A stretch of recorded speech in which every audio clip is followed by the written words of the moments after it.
we're still feeling creatures that think. We're not thinking creatures that feel. One of the challenges that we have as human beings is not responding as treated and being able to rise above it. The success in self-awareness is it's not just about recognizing who we are, it's about taking ownership for the dysfunction in our personality. People have this sort of misunderstanding of reframing. I must go from saying something negative to something positive. And that actually doesn't work. Reframing to me means neutralizing what we're saying. And if we're not careful, we can be very defeating towards ourselves. There is no refund on yesterday, but there is choice and decision tomorrow. We can change, we have choice. We can be a better human if we choose to do so.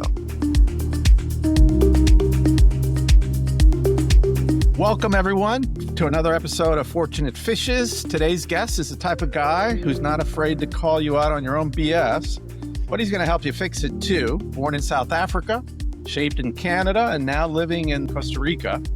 Greg Witz is a leadership guru who spent 30 years turning people into better humans, including me. CEO of Witz Education, host of the Better Human podcast, entrepreneur, author, father. This guy's seen it all, from startup meltdowns to White House level transformation. We're diving deep into the messy, beautiful reality of human potential. Welcome, Greg Witz. Man, that was amazing, Charlie. I got to take you everywhere. That's probably one of the best intros I've had on a podcast in a long time. Well, good. This is going to be the best podcast of your life. Awesome. Let me tell you where I want to start. You're in Canada with some of your best friends, and you literally almost lost your life to a gorilla. Well, this gorilla got out of a car, but I think it just shows what happens when you have superpowers like you do. Yeah, that's a good story. So we might argue they weren't best friends, right? But, many moons ago, we go out to a bar on a Saturday night. And the joke about then, like, this is like back in the day, there's no Ubers, there's no cell phones. Like it's you go and you line up out of places. And the funny thing about when you went out on those nights is you would always go out with a big crew, right? You could never go out with one or two people. It always had to be like 15 or 17.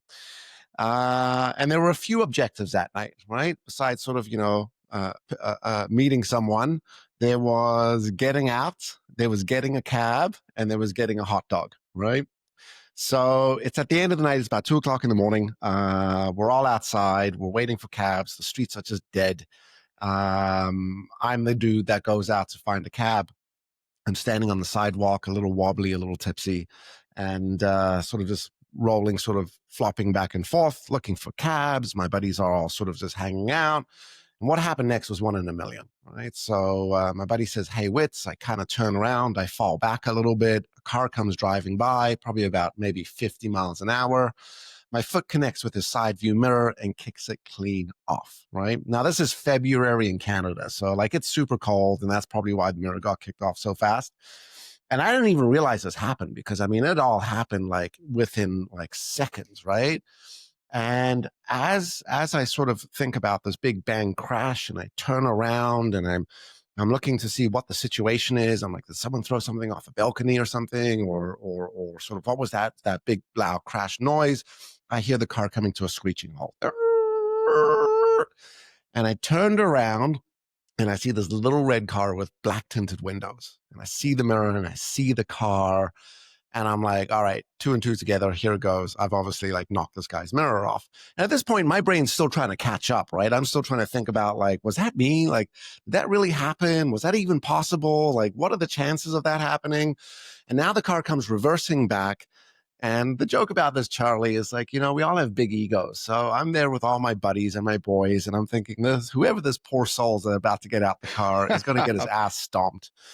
And the door flies open, and this monster, who I call a silverback gorilla, must be 600 pounds, neck starting out of his ears. All right, goatee, big head, full sleeve tattoos, big throat tattoo.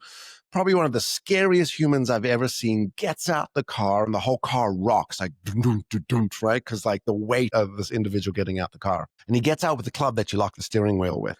Great. Pulls it apart and looks at me and says, "Effer, you're dead." And now the side door opens, and I guess it's his girlfriend or wife or something, and she's screaming, "No, get back in the car. Get back in the car, not again." And I'm thinking, what do you mean not again? What do you mean? Like, is this a regular exercise that this guy does? He gets out the car, beats people in the street, and now it's fight or flight, right? So I'm thinking, okay, fight. And I turn for my buddies and thinking, all right, like, a bunch of us could take this guy and they're gone, right? The joke I make, it's like the movie Trolls, right? Where the big ogres come and all the little characters turn into flowers and mushrooms and dart into logs. They're disappeared, which is why I say they're probably not best friends, right? Because if it was in reversed, I would have stepped up and at least tried to take some of the pummeling. And now I'm thinking, run. I'm like, run as fast as you can. And I'm frozen. I'm literally frozen, staring at this monster. It's like thump, thump, thump. And he's coming at me. And I remember this one thing in my mind, which is when we teach personality, and when I'm sure we'll get into it a little later, one of the sides of our personality is something called the adult ego state. And I'm like, the adult ego state doesn't hit people. And if I can just get this guy to think for a moment, right? He's obviously in the angry child mode. He's in like angry kill child mode, right? Yes. he's like, and I get it, man. One. I mean, if you think about it, like some of these situations, they happen so fast that like his brain has already connected that this guy's done this intentionally, and now he's gonna get out and defend it, and comes charging at me. And I just remember doing this one thing, which is, I think PRAT, people respond as treated. If I can get this guy thinking for a second, and how do we get someone thinking through a use of a question? And I step up, right? And I'll never forget this question. And I say to him, I'm like, man, can I ask you to stop? And the guy literally stopped. Did you ask him a question? Yeah, the question, because the idea behind questions is questions get the brain processing. The only part of the brain that can process the question is the frontal lobe. This part of the brain that allows us to think, make decisions, problem solve, operate with situational awareness. People respond as treated. PRAT. We're going to get into that more, but that was your secret weapon at the time. Exactly, right? And I'm also thinking, if you ever meet a bear in the woods, right, don't run, because the bear's going to chase. Right? So I step forward and I think, man, listen, can I, whoa. I'm like, whoa, can I ask you to stop? Right? And the guy stops, and I then fire this question at him. And I said, would you believe me if I told you this was an accident? And you just started to like literally see the wheels turning in the guy's head, and his hands dropped. And he turned around, and then I fired this one. I was like, did you think I did that intentionally? Like, can you see how that was an accident? And then the next one, I was like, I'm more than willing to pay for this and take responsibility. Could we look at getting a quote? Like, would you be willing to exchange information? And blah, blah, blah, blah, blah. Anyway, within 5 to 7 minutes, the guy's completely calm, right? And we've exchanged information. And, the joke I also make is that, those are the days you went out to the clubs and the bars with a business card. Right? Because, just in case you met someone, right? So I happen to have a business card on me. And I was like, here's my business card. And we sort of settled that. And then all my buddies came out. They're like, hey, is everything okay? I'm like, perfect timing, thanks. guys. Like, I really appreciate your support in this entire situation. Which, to the point, Charlie, I'm not friends with any of these guys anymore, which is, maybe that was part of the reason. But I met him the next week. I mean, this was Saturday nights. I think I met him Tuesday or Wednesday, and I met him at a Starbucks parking lot, because there was no way and I was going to meet this guy at my house or my office, considering I had already given him a business card, so he kind of knew where I worked. And I meet him there, and this monster gets out the car again, and he comes barreling at me. And this time he's got a piece of paper in his hand, and he's got his big hand out, like a big paw, right? And he's shaking my hand, and he's like, man, I just want to thank you. Really great to see you again, right? You're the man. Super appreciate you. And I'm thinking, oh man, like, what do you appreciate? He's like, you don't understand. I was going to murder you that night. He was like, I was enraged. I was just seeing red. And then he said this key thing. He said, I appreciated the way you de-escalated the situation. And I said, well, what do you mean? And he says, just the way you handled the whole situation, how you de-escalated it and how you just sort of managed the interaction. And he was like, I got to tell you, you saved my life. You saved my career. You saved my relationship, because if I had hit you, one, I don't know if I would have stopped. And two, my entire life would have ended in a blink of an eye from one fit of rage. And I said to him, I said, what do you do for a living? And he's like, he works for Canadian Border Patrol. And he's an undercover agent that does sting operations and bust drug runners. And I'm like, that makes sense. I'm like, that's why you look. Because back in the day, if you had tattoos like that, you were either a biker, you were a scary human being, you got out of prison. I mean, today tattoos are very fashionable, right? But back then, you had to be a pretty serious cat to get those kind of tattoos. And I'm like, is this why you look like you look? And he's like, absolutely. I'm an undercover agent. I go into some serious stuff. And I didn't get into it with him. Then he said to me, what do you do for a living? And I'm like, well, I teach communication skills and emotional intelligence. And I wrote him a check for $314.73. I've never forgotten that number. And, when I tell the story in class and we got sort of younger millennials in the room, I usually have to go through the explanation of what a check is. I'm like, it's like an e-transfer, or it's like a snipe, but it's paper.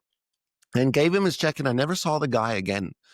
And I've told that story over and over and over for different classes to show the power that, like, if we can hold it together when there is heightened emotion from a place of communication, our ability to contribute to someone else in what we might call calming and thinking and processing. And now we could replace that silverback gorilla with like marriages, right? So like when we're heated arguments in our marriages or challenges or business partnerships, right? Or even customer service. I'm always amazed at how people treat customer service agents. First thing they're asking for is help, but their delivery and their communication is so abrasive and so aggressive, they wonder why it's so difficult for them to receive the support and the help that they need. And, a lot of what we talk about in the training is this line called, there's no substitute for taking responsibility, which is I have to take the responsibility not just for myself, but I have to take the responsibility for managing the interaction for the outcome and for that rational communication. Wow. Well, you and I have something in common in that my honeymoon was Hmm. actually in Guanacaste in Costa Rica Nice. with my wife. And one of the things that I've had the most trouble with in my relationship with my wife is when she's coming at me very emotional, not like a silverback gorilla, but I get into that fight or flight. And instead of responding the way that you responded, people respond as treated, I go into, you know, defense, like I start defending myself Right. instead of just having a normal conversation, acknowledging why she's upset, copping up to it, and having a discussion about it and de-escalating. But what happens when you defend yourself, you're just escalating even more.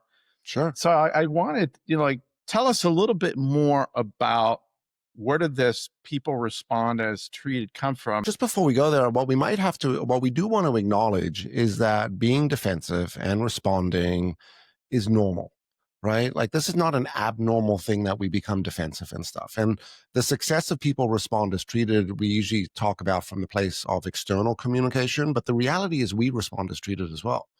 So one of the challenges that we have as human beings is not responding as treated and being able to rise above it. The joke I sometimes make in classes is as human beings, as intelligent as we are, we're still Neanderthals, right? We're still feeling creatures that think.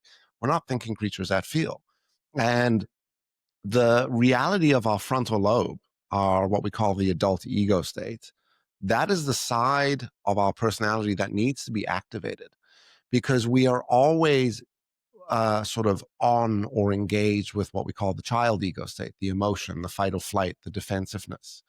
And it's way harder for us to not be defensive and not respond emotionally, specifically when we're tired, we're fatigued. We Yeah. call it frontal lobe fatigue, right? Like all day as like entrepreneurs, business owners, spouses, we're thinking, we're problem solving, we're making decisions, we're analyzing, and it's like the cup gets empty or the fuel tank drains a little bit. So in those moments that we want to fall back to the process. One of the things that came up to mind is this Navy SEAL trick that has helped me now, which is when the anger is coming at you, you activate your parasympathetic nerve by doing a 4 breathe in, Mm-hmm. hold 4, Yeah. out 4. Yeah. If I can do that 3 times and keep my mouth shut and just listen, then I can activate my own frontal lobe and get into what you're going to tell me to do. And the funny thing is that my kids, at least with my wife, are a lot, well, I have 3 girls and Yeah. a son, but my girls are a lot better at it than I Yeah. am with Yeah. their mother. Yeah, we might argue that the younger generations today are more evolved than we are. I mean, that's the success of generations, which is each generation becomes more evolved than the previous, right? You know, it'd be great if like every type of situation we could be like, hold on a second, I just need to breathe for a minute and a half. Just let me do my 4-4-4 or my box breathing, or let me just sort of pause. And you know, in a lot of cases, that is the success in emotional intelligence, which is the ability to be self-aware enough to be able to catch that emotion, which is the second component, which is self-management, the regulational part, right? I was actually just recording a bunch of videos earlier around emotional intelligence, and the key aspect to all of them isn't that we don't feel, we don't get hurt, we're not triggered. It's we catch it a lot faster, right? And the more we do that, the better we get. One of your superpowers is emotional intelligence, but Right. I've written a few books on leadership, and to me it's simple. Look, the number one skill of a leader Yeah. is self-awareness. But Correct. second, tied to that is empathy. And you have tons of both. And if I want to maximize their full potential, I have to come at them differently because they're totally different humans than I Correct. am. Correct. And we might argue, I know we still got to go back to PRAT, but we might just to respond to that, if we look at the number one need for a parent, like what is your driving force? It's the protection of your children, Right. which in turn contributes to sometimes that negative behavior, right? I always give the story, right, which is like your kid standing on the sidewalk and they're about to step in the streets, and you in a reactive go grab it and you're like, move away from the road. And you yank them back, right? Now the poor kid doesn't go, oh, thank you, dear parents, and I appreciate you doing that. They just got this very forceful, reactive sort of side. And that's the success in self-awareness, which is it's not just about recognizing who we are, it's about taking ownership for the dysfunction in our personality, right?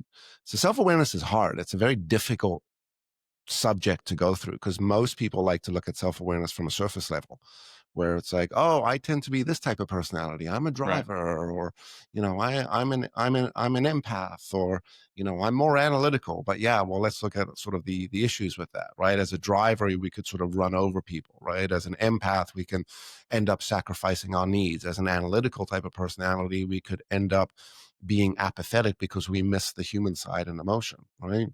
But let's come back to PRAT. So PRAT, people respond as treated. This comes from a concept called transactional analysis. And there was a psychiatrist by the name of Dr. Eric Burns in the 50s. And he published his book in 1953. It was called Games People Play.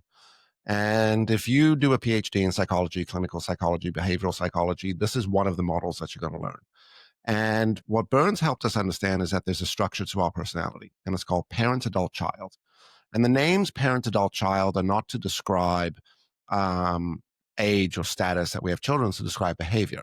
We have a parental side to our personality, which is the side of our personality that is defined by learned behavior. So we learn the parental state of our personality, right? And the function of that is guiding. When we look at leadership and we look at parenting, it's a guiding type of behavior.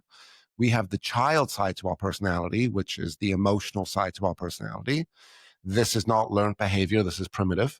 And in fact, what we have to learn to do as we grow and we develop through life and we develop to our personality, we learn to regulate the child and manage the child state to our personality.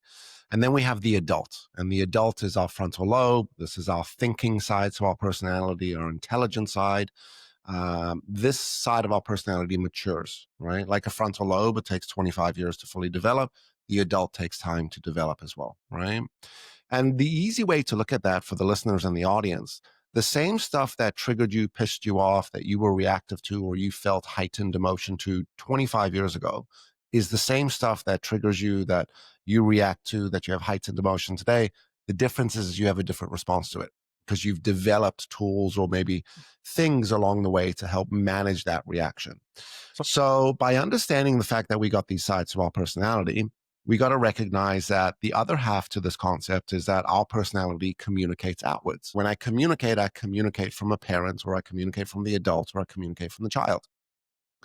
And when we communicate, these are called transactions. And there are 3 main types of transactions. There's a predictable transaction, which is defined as I treat this person as this ego state, or I speak to this person in a specific way and they respond in that way.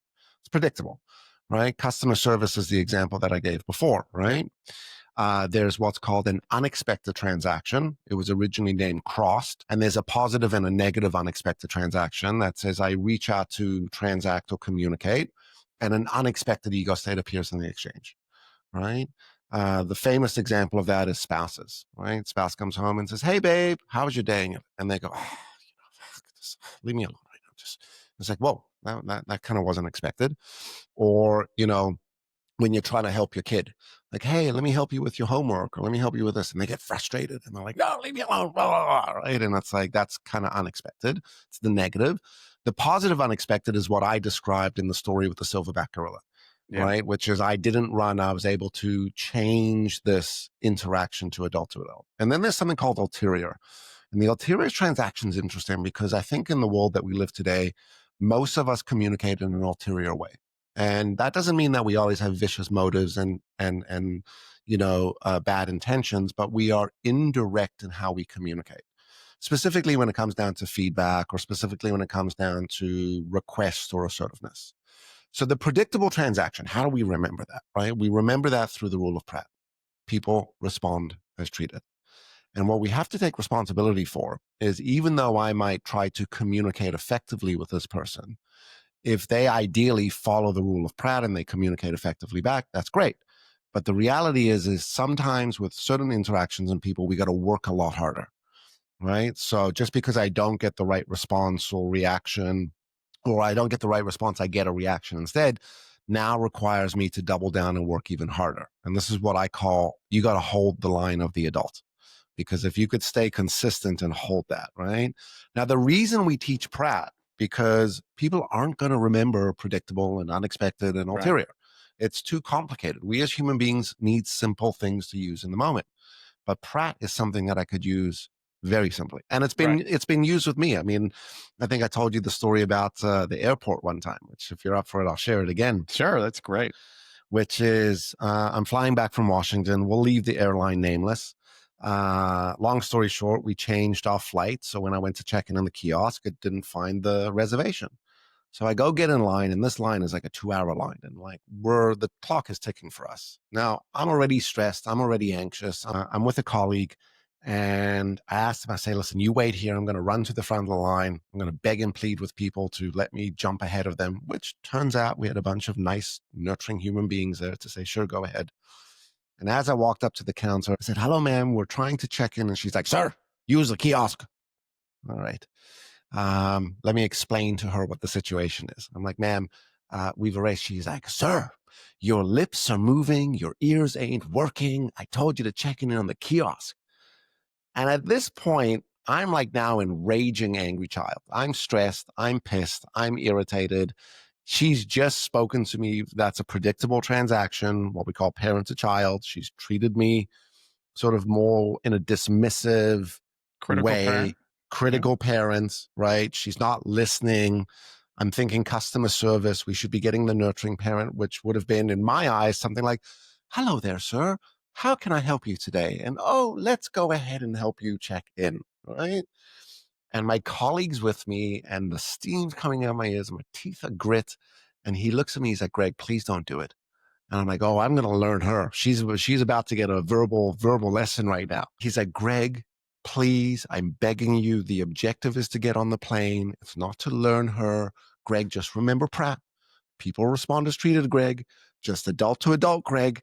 And if he wasn't there saying that to me, because even though we learn this and we teach it and we practice it, and I live this 90% of my life, but there's 10% of the moment that we all get caught up as being the natural human being. I go, "Okay." His name was Jared. So shout out to Jared. And I looked at her and I said, "Ma'am, may I ask you a question?" She's like, "What is it?"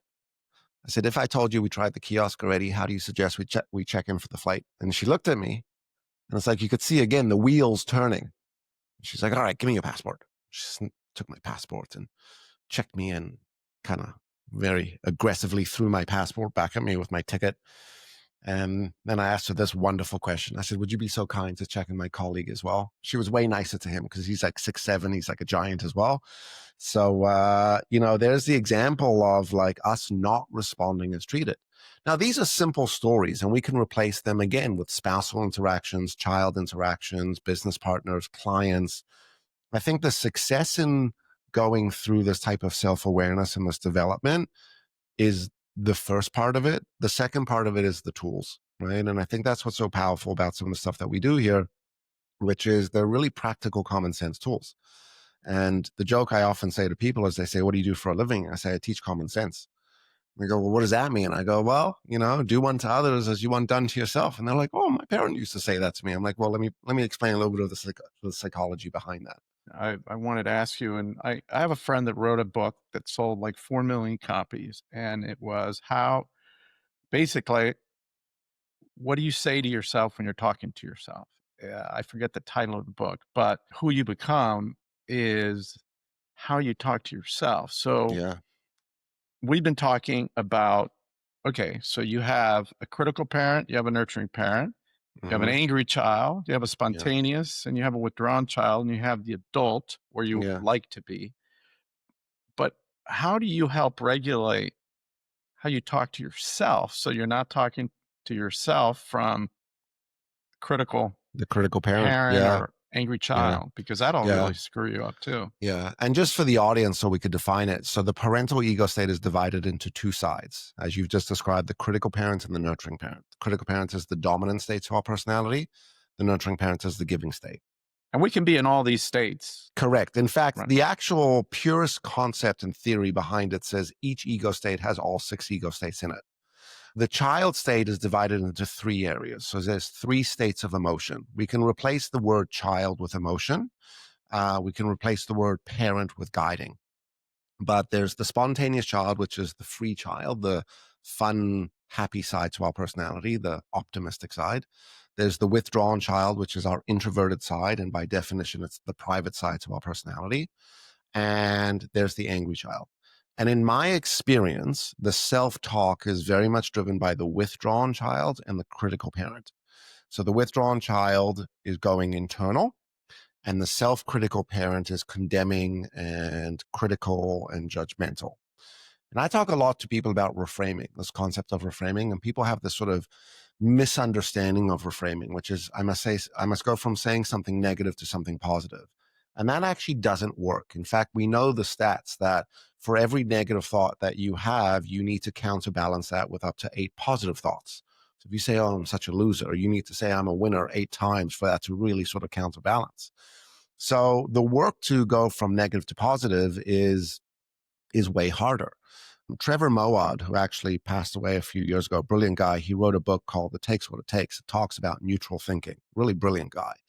And talks a lot about this, which is, he basically says this, he's like, we just got to stop saying dumb shit, right, to ourselves and externally.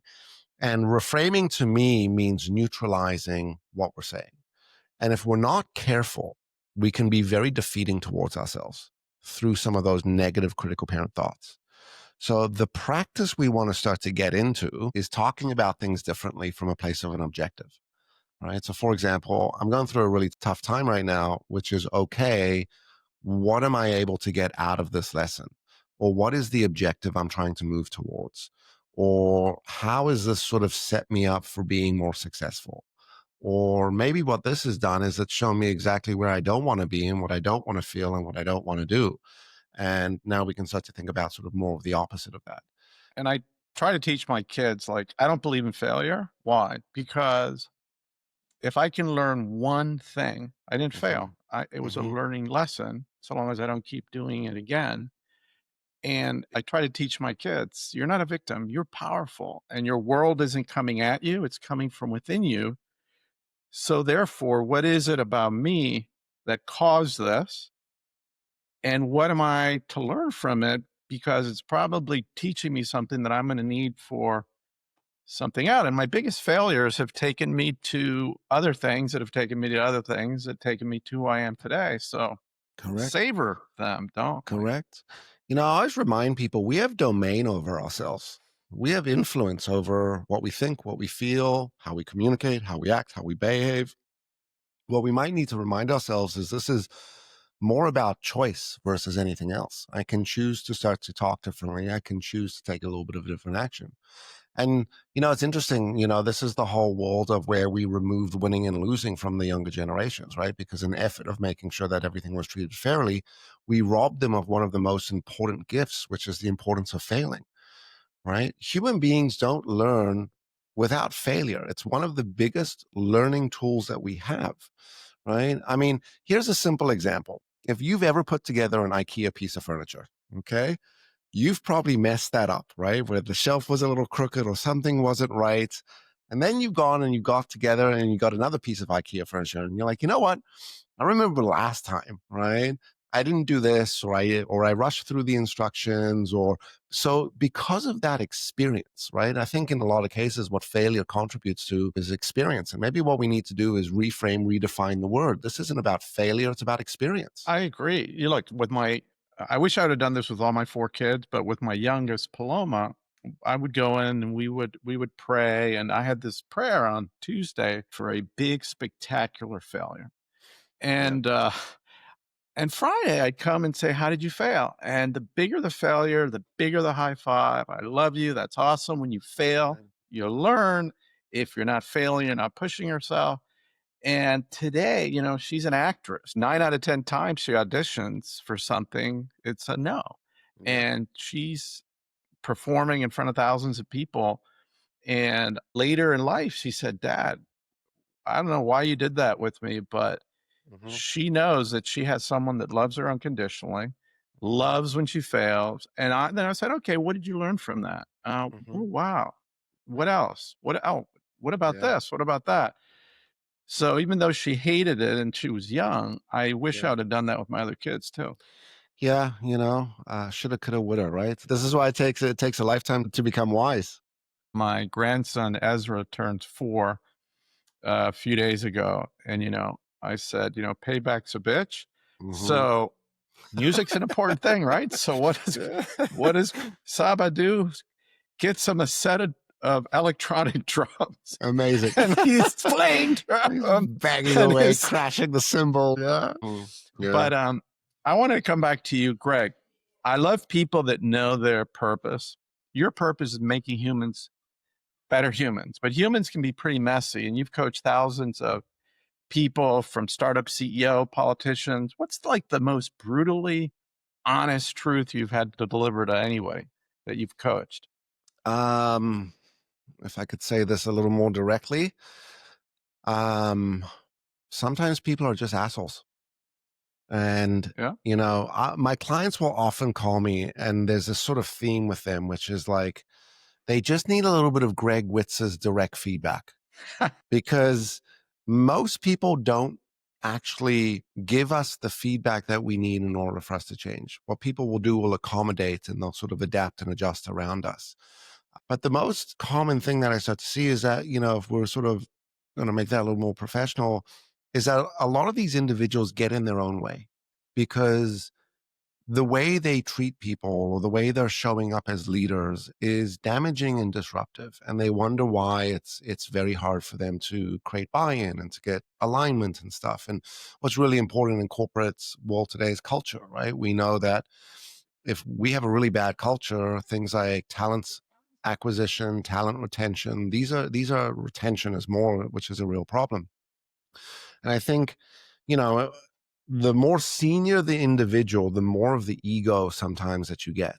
And, it's not about bursting their ego, but it is about sort of resetting that a little bit. And, I think in a lot of cases, back to it, the approach I always try to take with coaching is I'm not here to blow a lot of hot air at you and to, support your ego. What I'm here to do is actually bring a reality and awareness. And again, self awareness is the success for everything. You said one of the most important skills that leaders can have is self awareness and empathy.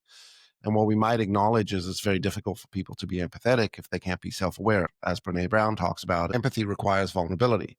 And vulnerability is the ability to go inwards and to recognize that you felt what this other person is feeling. And that can sometimes be a little bit of a crappy place. And therefore, self awareness becomes the foundation for all of this, right?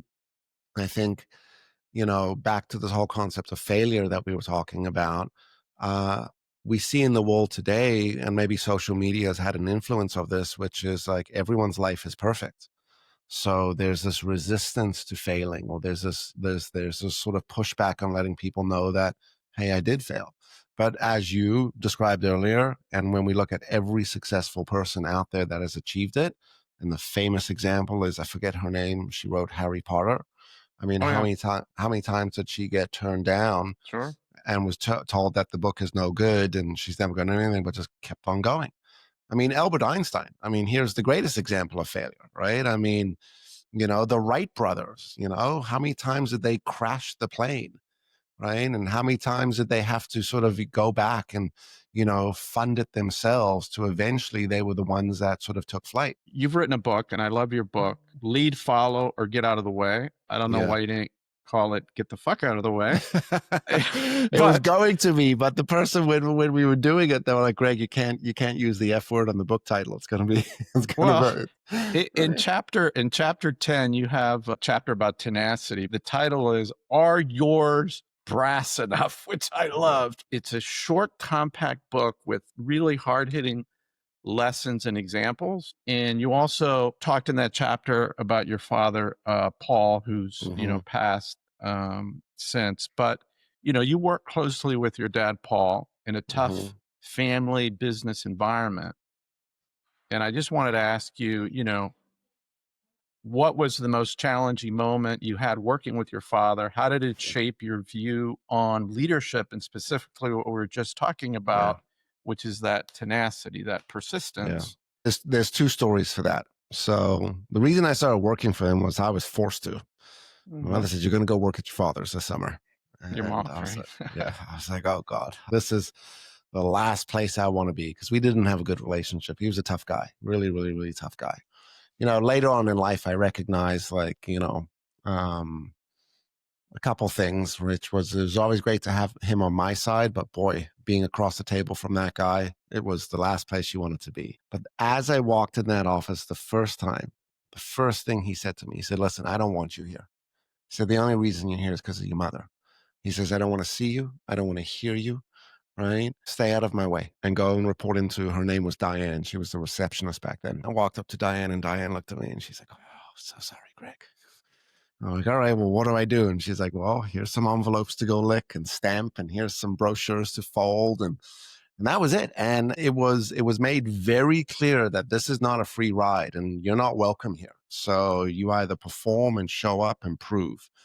And I'll never forget how I got into sales. So I'm seeing all these sales folks, right? And they've got this great job. They're meeting people and they're closing deals and they're getting commission and they're having drinks at the end of the day and they're high-fiving each other. And I'm just kind of standing in the corner being like, look how cool these people are. I remember I went up to my dad and I was like, hey, listen, can I switch into sales? Like, and he looked at me, and I'll never forget this. And he said, are you effing out of your mind? I said, what do you mean? He was like, do you think I would remotely take a chance and let you get into sales and mess up a sale? Hell no. And back then, sales were everything. I mean, the pressure to close and sell, right? So everyone's busy one day, and someone walked in off the street. We used to run ads in newspapers and like subways. And it's amazing. I mean, how many times people would cut these ads out of the newspaper and carry them, and they would walk in the office and be like, I've been carrying this ad, and it would say like, do you need to learn how to be assertive? Call us. Like, are you too shy to ask for a raise? Call us. Like, are you too scared to give a wedding speech? So some guy rolled in and he's like, hi, I've been carrying this ad in my wallet and I wanted to find out more about the program.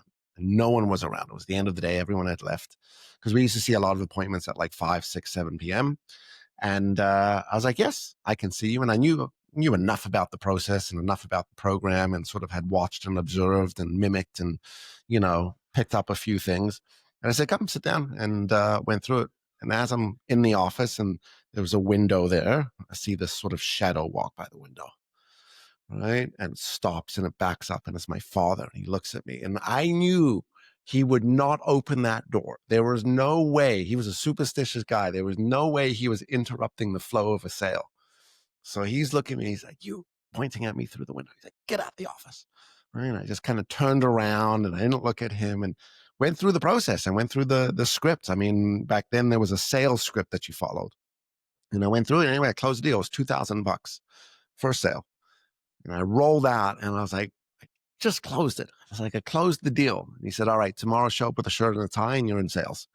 And by the age of like 22, 23, I was the highest performing salesperson. You know, I loved it for a long time. That's all I did. I just sold and sold and sold and sold. And then I got into facilitation and, started to, become very successful at that. And, then started to get requests. They started to say, hey, can you send the son in to do the training instead of the father? Which I think was a bittersweet for him. It was like a proud moment for him, but it was also a little bit of an ego knock. And that was sort of story one. So that was walking in and being told that I'm not welcome, I shouldn't be there. And basically, the proof is in the pudding and you will get out of what you put in. And I think that was probably some of the greatest training I ever received, ever. The most other difficult time working with him was when he got diagnosed with cancer. And this was in 2011. Now, by this point, I had matured in the business a lot. We had a whole other business, which was technical training. I was running that side of the business. And when he went off for his treatments, I said to him, I said, look, I'll take over your role. I'll sort of help run the business while you're getting treatments and you won't have to stress and worry about it. And this is the first time I ever saw the books. Like, I didn't see the books. I didn't know anything about it. I just knew I sold, I hit my targets, I got my salary. That was it. And they were not good. They were not good at all. I'm just looking, going like, this, there's no money. Where's all the money?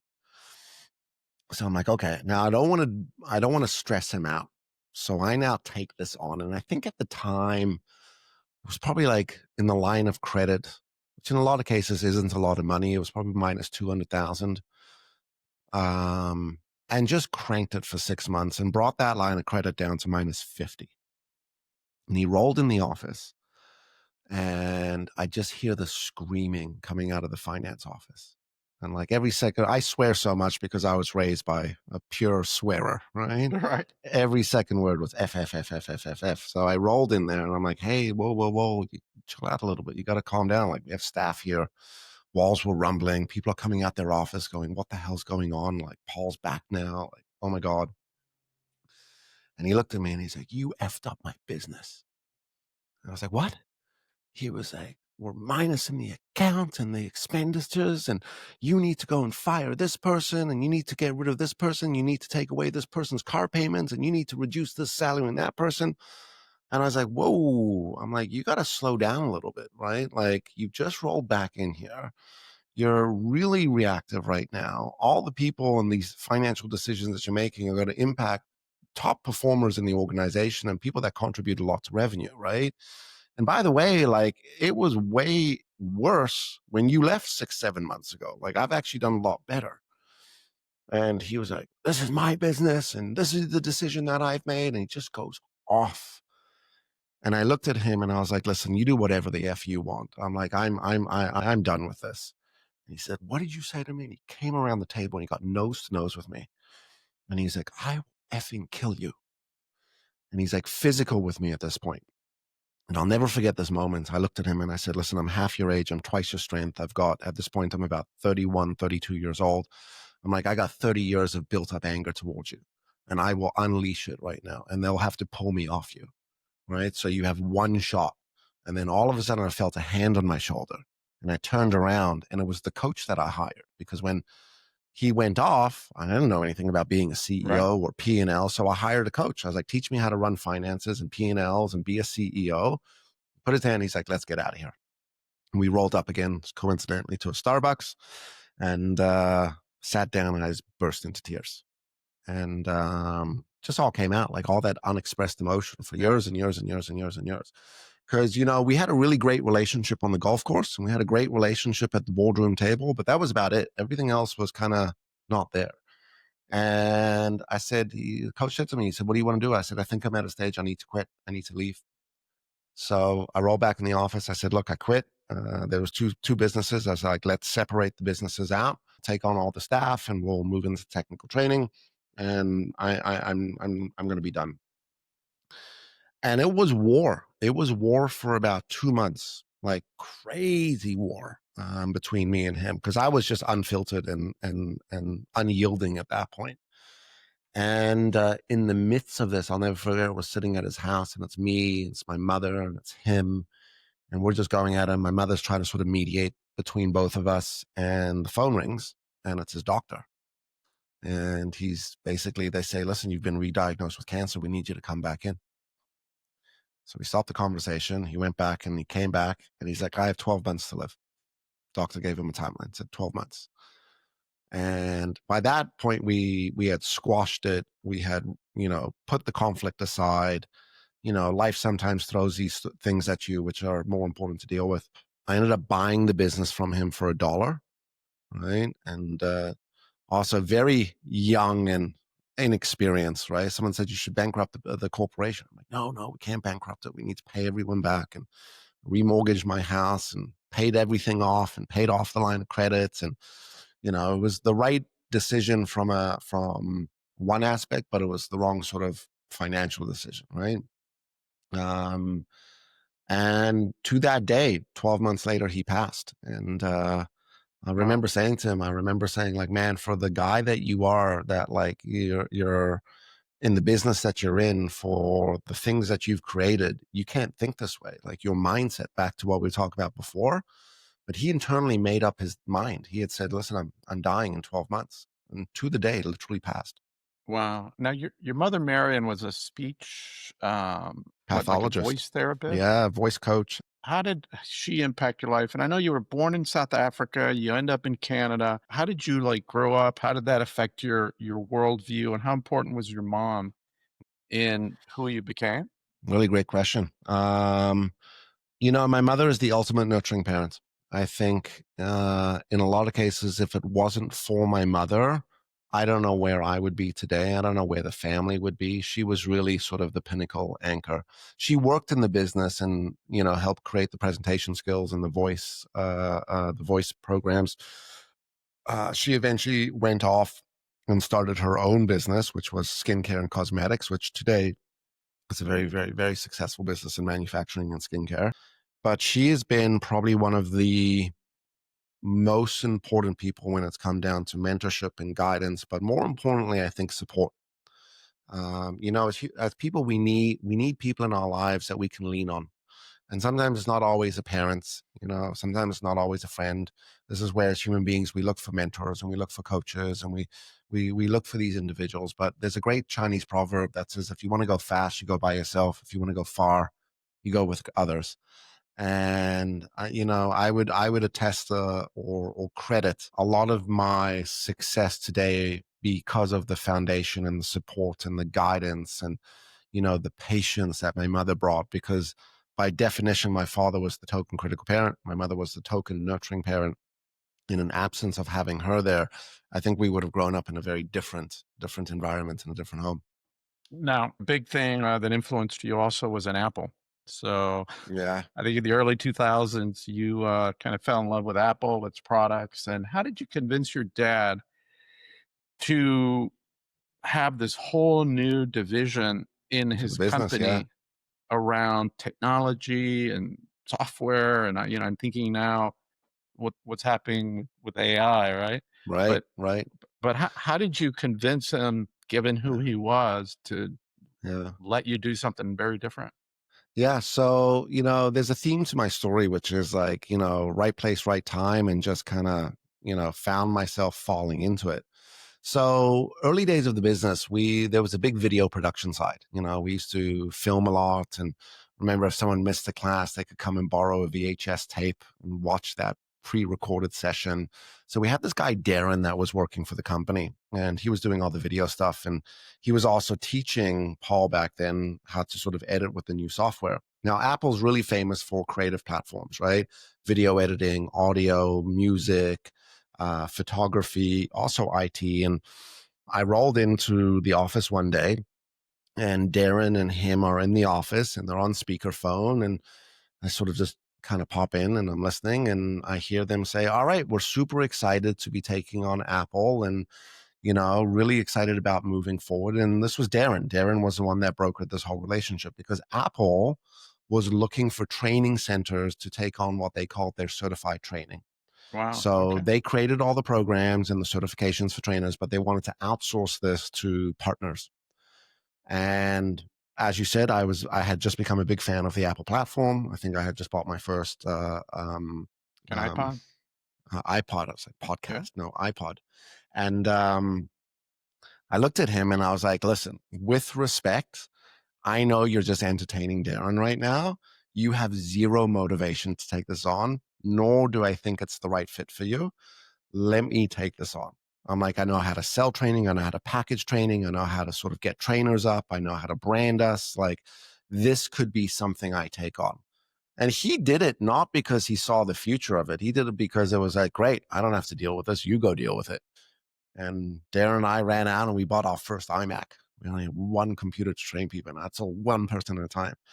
Anyway, this was early 2004, maybe end of 2003.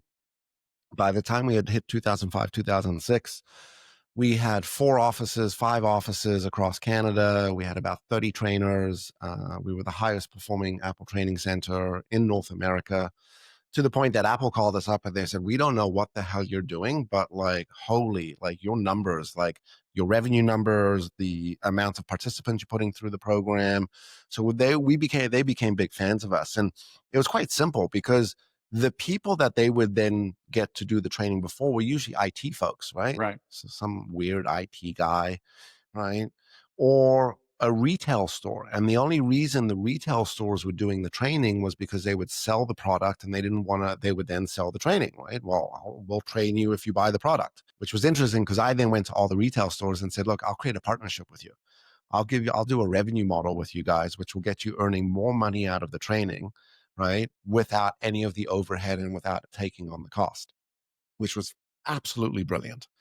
And yeah, from 2004 to 2010, on a professional standpoint, if you had touched a Mac computer for video editing or photography or audio, there was like a 75, 80% chance you would come through one of my training centers. But in 2010, I saw the writing on the wall. I was like, YouTube. I'm like, we're competing with YouTube right now. We got kids on YouTube running all these tutorial videos on how to learn how to use the software, and we're going to find ourselves in a position pretty soon. So I'm running this business, but I'm doing all the leadership training, So you right? have tech So training and the leadership training. yeah, so I'm actually not doing the tech training. We got trainers doing that. I'm Right. doing all the leadership training and the Witz stuff. And by the time he had passed and I had sat down with the team and we had decided to sell off the Apple business and got together with the team and I said, all right, what do we want to do? Like, who do we want to be? And the team sat down and said, listen, why don't we do this? Why don't we run the training for a little bit? Let's just go back to work. Let's just do the pure work. Let's just do the training and the coaching, not because we're trying to make money, but just because we're believers in what we offer and what we do. And it is life-changing for people. And let's just do that. And we did that. And that was the rebirth of Witz. And then that's So what expanded and sort of we discovered the next purpose-driven statement, which was making humans better humans. no, I love that. So let me take you back to, your father's past. You merge these, you have Wits education, you're really focused on what you want to do, but you've been candid about facing, near bankruptcy. And walk us through that darkest hour. How bad did it get? And how did you turn things around? I mean, and it was bad in the sense it wasn't, it was bad. I mean, I had remortgaged my house. I wasn't taking a salary. My wife at that point, Leia, we were just dating and, we were engaged at that point as well. It was a lot of hand to mouth at that point, trying to figure out sort of how do I pay bills. I got like 60, 90, 120, right? 180 AR, right? Or AP. So I got people screaming at me, being like, hey, you owe me money, you owe me money. So I'm like in this dance of like trying to convince people to still stick it out with us and still work with us. And it was tough. It was tough for a couple years. And truthfully, back to what we talked about with the whole failure standpoint, Yeah. that was my PhD in business.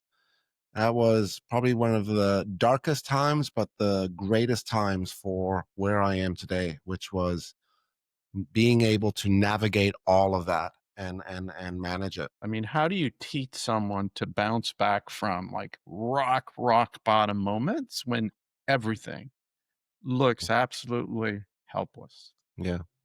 I remember saying to myself at the time, being like, well, it can't get any worse. I mean, how much worse can this be? Right. So, loans out at the bank and again, owing money to everyone. And, it's like, well, I mean, if this is as bad as it gets, I still wake up. I got a client every time I say to him, I'm like, how you doing today? He's like, as long as you wake up on the right side of the dirt, it's a good day. And I'm like, I've learned to appreciate that, which is, at the end of the day, money isn't everything. And, obviously, there's an interest in creating financial success and financial wealth for the younger generations. There's this old Jewish saying that I love. The wealthiest man is the one that opens his arms. He has nothing, and his children come running into his arms. Right. Right. I just love that. Like, at the end of the day, people remember how you made them feel and what impact you had in their life, and everything else is nonsense. It's noise. Exactly. Exactly. But So, but it was, listen, that's back to tenacity and yeah, grit. I think as a personality growing up with the environment that I grew up with in having the experience that I've gone through, I've always just been a tenacious, gritty guy. I've always been a fighter in that capacity. It's been sort of one of my greatest gifts, but it's also been my Achilles heel. It's been the thing that I've had to learn how to regulate a lot over the life, and took me a long time. I was so you're the uh, spontaneous and the angry child wrapped into one. yeah. Yeah, exactly. Exactly. I mean, I could tell you some stories about sort of some business interactions and partnerships where, one with Apple where actually I ended up Let me hear it. threatening. I haven't heard these stories. I want to hear it. So there's an Apple story where like we're just killing it, right? And we're running it and we're out in BC and we had Apple put in all the VIP clients for this training program. And the trainer, all trainers had to be certified. And the trainer said to us, hey, I did my certification. And we're like, great. Anyway, something went wrong in the class. The trainer didn't know what to do. Came out, he didn't do his certification. So, of course, we're the training house, so we're responsible. So we made amends. We know what we did was we paused the program. We sent everyone back. We had sent out trainers to go visit them on their sites and their facilities one-on-one. I'm super stressed with all of this. Again, money's very tight at this point, so every dollar that we make is really important. And now we're spending all this extra cash to sort of make it right because I'm a big believer in delivery. Like you gotta Value. over deliver. 3x value, Always baby. correct. Yeah. And I get a call from one of the clients, and he says, "Hey, I just want to know when can we expect the refund?" I'm like, "What?" I'm like, refund. I'm like, we've just sent out, her name was Shelly, actually. We've just sent Shelly. She spent 3 days with you guys at your facility and she's done the training and the certification with you. And, in fact, it's even more of a customized delivery for you. So what do you mean refund? He was like, oh, well, this one guy, Charlie, who was one of the executives at Apple, told me and has told everyone else that you're going to give everyone a refund. And I snapped. Right. Called up Charlie and I was like, listen, Charlie, I will get on a plane. I'll fly. And we're on a conference call with like all these Apple executives. And I'm like, I will effing kill you. All right. I will show up. I will stomp you out. I just snapped. Anyway, next thing I hear, all right, Greg, we're going to be disconnecting this phone call right now. And thank you very much. Click. And then an email pops up 2 minutes later. Hi, Mr. Witz. We'd like to have a meeting with you tomorrow at head office of Apple. And I'm like, oh God. Anyway, I rolled into that meeting, very humble, very quiet, right? And they sat down and they said, listen, we're shutting you down. We're shutting your offices down. We're revoking your certification and your rights to deliver in Vancouver or British Columbia. And we're considering shutting you down in Ontario and Quebec and Calgary and some other places. And I said, look, don't, right? Just please don't, right? I think I get it and I apologize. And it was a bad reaction and I was burning the candles at both ends and I'm super stressed and I understand and it was just wrong. But the pure angry child came out, right? Anyway, that angry child moment cost me a few $100,000 in launching, shutting down, and then took me another 3 years of doing things right to then eventually open back up again in BC. And That was a moment where I realized that it doesn't matter what my frustration, angry child is. I have the ultimate responsibility to manage it. And if I can't in the moment, I need to pause and I need to create space before I go and interact. I did a spiritual retreat with my daughter in India. I just got back from, and Yeah. I don't remember the exact context, but we were in teams, and there was three of us, and I wasn't with my daughter; she was with a different team, and we had to listen for 8 minutes, create a container, a safe container. None of us could ask questions. We just had to create a space Hmm. to listen. And I'd never done that before, and it Art. was amazing what you learn from people if you just let them talk, don't interrupt them, don't create friction. You had talked, with your dad later about this kind of emotional vomiting that, at first it was extremely, difficult, but then later it's like, "Well, shit, he trusts me enough, vulnerable enough that he's going to, like, Let it get out. it all out." And talk to us a little bit about Yeah. that because I have 3 daughters, and I've worked really hard over the last couple of years to be in that thinking as just listen, don't Right. solve, don't ask questions, don't interrupt, Right. just let them talk it out. Yeah. So my ex-partner taught me this. He was a clinical psychologist. And, part of the story that I left out was when my father passed, Mhm. I'm now searching for a father figure. So I meet Uh, this guy.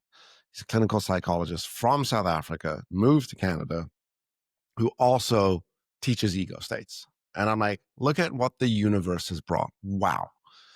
Let's get into a partnership. Anyway, it was like an 8-month marriage. It sort of fizzled out before it even got started. And I appreciate what he brought to me in my life. I mean, the way it ended, which was him, which wasn't the most, it was a little shady, and it wasn't the most kosher things that he did. But I looked at that as an opportunity, which was back to failure, which was like, this wasn't a failure. This was a great lesson, and I got a lot. And he taught me this model called debriefing. Now, debriefing is the backbone for therapy. Debriefing is when someone has gone through traumatic events or severe events or challenging moments and situations, there's a need to what we define emotionally vomit or express or talk through that. The problem is, in a lot of cases, we as human beings are not very good listeners, right? right. Specifically, if we're parents or spouses, the first thing we want to do is solve problems and give them advice and tell them what to do. And the reality is, most people don't need that, right? Most people just need the space to communicate and to share uninterrupted without being judged, without being criticized, without being minimized, without being fixed and advised and interrupted. But once again, we as human beings can't stop ourselves sometimes, right? And so as a friend coming to you and saying, "Oh, I'm going through a challenging marriage," you're like, "Oh my God, I know exactly what you're talking about." And what happens is when we do this, we end up taking whatever they're expressing and we basically get them to shove it back down. They re-internalize it. Now, one of the biggest challenges with us as human beings is we go through something called unexpressed emotion and unexpressed stress, right? So, males, we do this a lot because we've been taught and conditioned to do this, right? Like, father used to say, "I'll give you something to cry about," and I was like, "Oh, oh boy, let me swallow that one down," right? Um, or you go to a buddy and they say, "Ah, come on, stop being so sensitive," right? Like, grow the hell up, right? Pull up your big boy pants, type of stuff. So when people have gone through, again, from a therapy standpoint, when you're giving them an environment to be able to debrief and talk their scenarios through, they're able to reprocess that event as the adult ego state. Because when they're going through the trauma or the severe event or the challenge, they're going through it as the child, the feeling side of our personality, Right. right? So divorce is an example, bankruptcy, death, health, all the big things. Now, what do we know about PTSD, post traumatic stress disorder, which is someone who has gone through a severe event? If they've been debriefed within a certain period of time, their ability to process that event as the adult contributes to them not ending up with PTSD. Because my wife was Mm, kidnapped, so I've yeah, lived with someone with PTSD, but what correct. is the time that they have to do this? They say within 6 months of the event. Okay. Now, that doesn't mean that you can't debrief years later through it, but it's a longer process. And debriefing truly isn't a one time conversation, it's a period of time that you debrief through.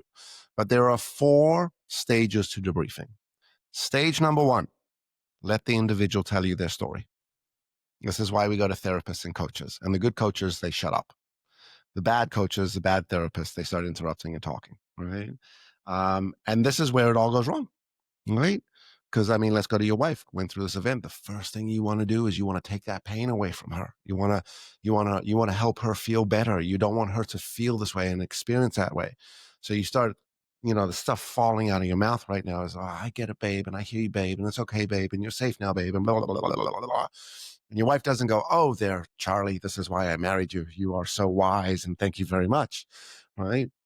um, or a buddy's going through a big business challenge, right? And you're like, all right, bud, like, here's what you got to do. And they don't go, oh, wise friend, thank you very much for giving me your advice. That makes me feel better, right? They're like, fuck, man, like, it feels like you haven't listened to me. This is a joke I often say when I'm sitting on planes. I wear the hat where it says making humans better humans. And I'm like, do people know what I do for a living? Because people just like, I take my headphones off and they're like, and I go, oh, here's a debriefing moment, right? So step 1, let them tell their story. Now, the reason we mess up step 1 is because when we listen to people, we listen to them through 4 different quadrants. The first quadrant we tend to listen to people through is through the ears of what is called criticism and judgment. We judge their feelings, we criticize their decisions, we judge their experience. And what that does is it takes it and shoves it back down. And we can say to you, it doesn't even have to be harsh in the way we say it. We could just say, like, come on, bro. Like well, you're making a big deal out of this. Like, relax. The world's not ending, right? And that doesn't help. The second thing we do, and this is usually with family, with kids and with spouses, is we minimize things. So the kid's gone through a negative experience and we go, don't worry about it, right? Tomorrow's a new day. Everything will be fine. You're so lucky to be who you are. Now, your kid doesn't go, oh, wise parent, thank you so much for telling me that. I now feel better, right?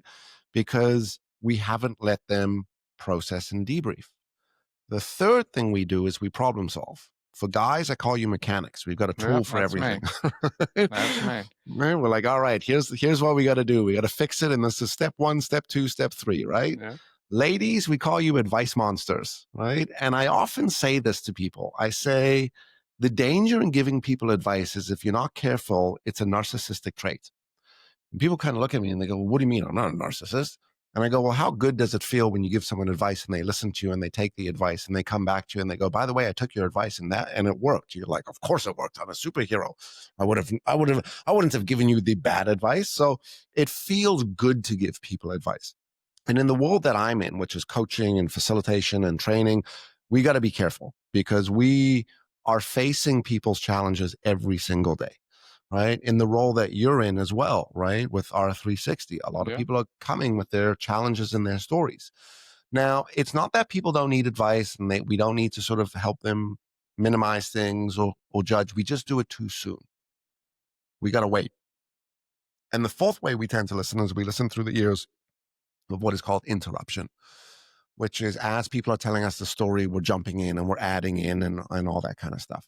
So step 1 for debriefing, let people tell their story. And if we could not end up listening that way, the do's are create a safe space, let them talk uninterrupted, encourage them to share more.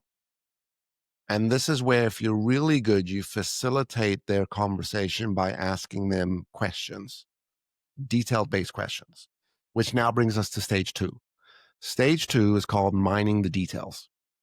Now, what mining the details is when we're asking them specific questions to go through their story again, and we're asking them to recount that story. So I usually give the example of someone getting in a car accident, right? So someone gets in a car accident and they go, I don't want to drive on highways, or I don't want to drive at night anymore. And you let them tell the story. Now you get some ideas. So you say, look, we call this the rite of passage question. Can I ask you some questions about your story? Someone says, yes. So tell me, what kind of car were you driving? What direction were you heading in? When you got in the accident, what was the other car? What time of night was this? And they're able to share the story, but through more specific details, which by definition is the adult ego state. They're processing and thinking through that as an analytical, more objective side versus the feeling side. Stage 3 for debriefing is called normalize their experience or normalize their feelings, which is if someone, for example, says, I don't want to drive at night, by definition, this is a stage where you say, listen, that's normal, right? If I had gotten in an accident on a highway at nighttime, I would also be really scared to drive. In other words, what this now does, this stage of debriefing, is it takes someone from the island of the silo, them being sort of this unique by themselves person, which has gone through this unique experience, and brings them back to the village, right? So it's normal. Divorce. I don't ever want to get married again. I would, that's normal. I mean, to go through that kind of experience and to not want to get divorced, not want to get married again is a very normal Yeah. feeling to that, right? Going bankrupt. I don't ever want to start a business again. Well, I could see by going through that experience how normal it is for us to be uncertain, unsure, or scared to start a business again. Again, this isn't like we do 1, 2, 3, 4, right? And it's in one conversation. This is over a series of a period of time, and really good therapists do this.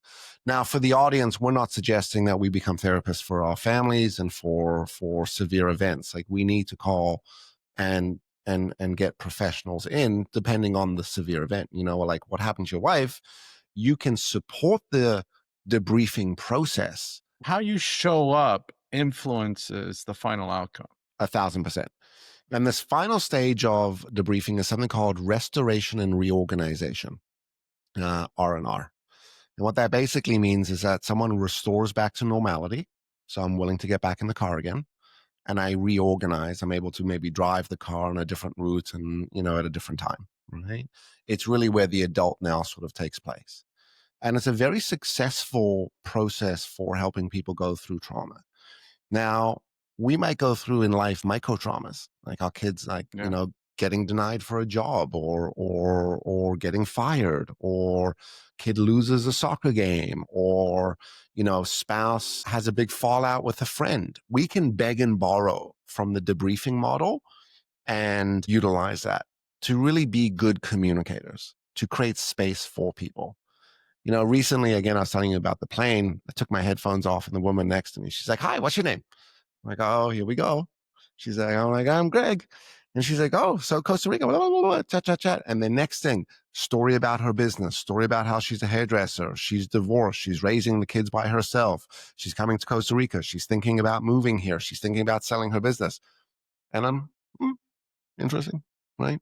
And I'm listening and listening and listening and listening and listening and listening, because the interesting thing about this whole thing that we've just discussed, we will share some of our most intimate details of our life to a complete stranger instead of to our family, to our spouses, to our kids, to our parents, because in some cases it's easier to talk to a stranger. You're about making humans better. What's your simplest definition of better human, and why do so many people struggle to become one?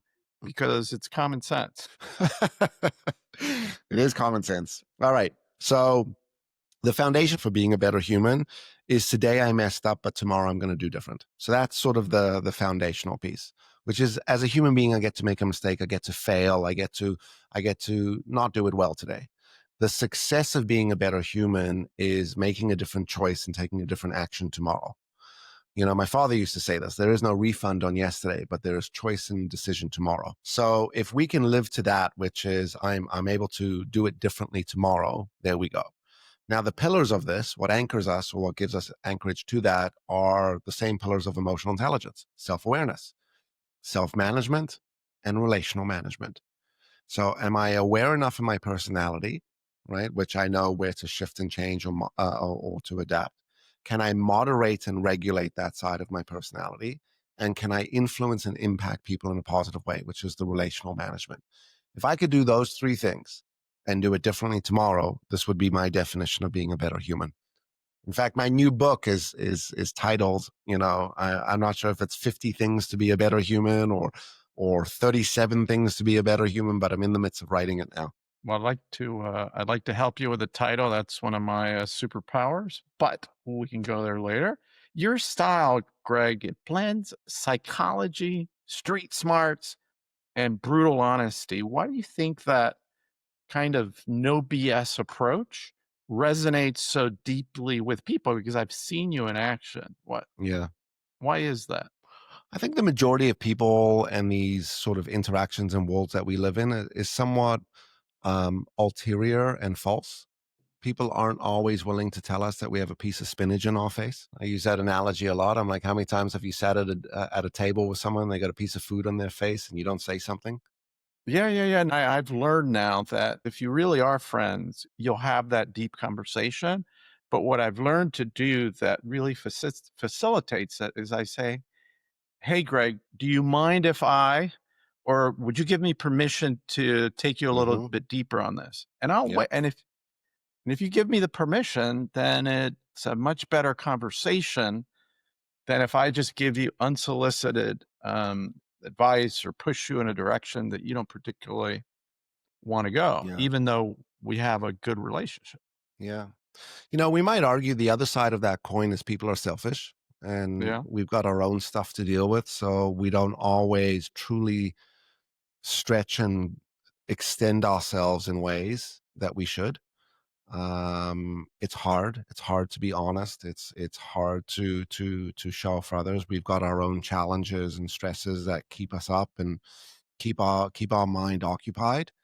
And back to the question, which is why, again, I think we live in a world of, in some cases, superficial relationships. We need to, this is where they say if you could count your friends in one hand, that's a solid group, right? No, no, I agree. Without breaching confidentiality, what's one of the most memorable personal transformations you've witnessed in your work?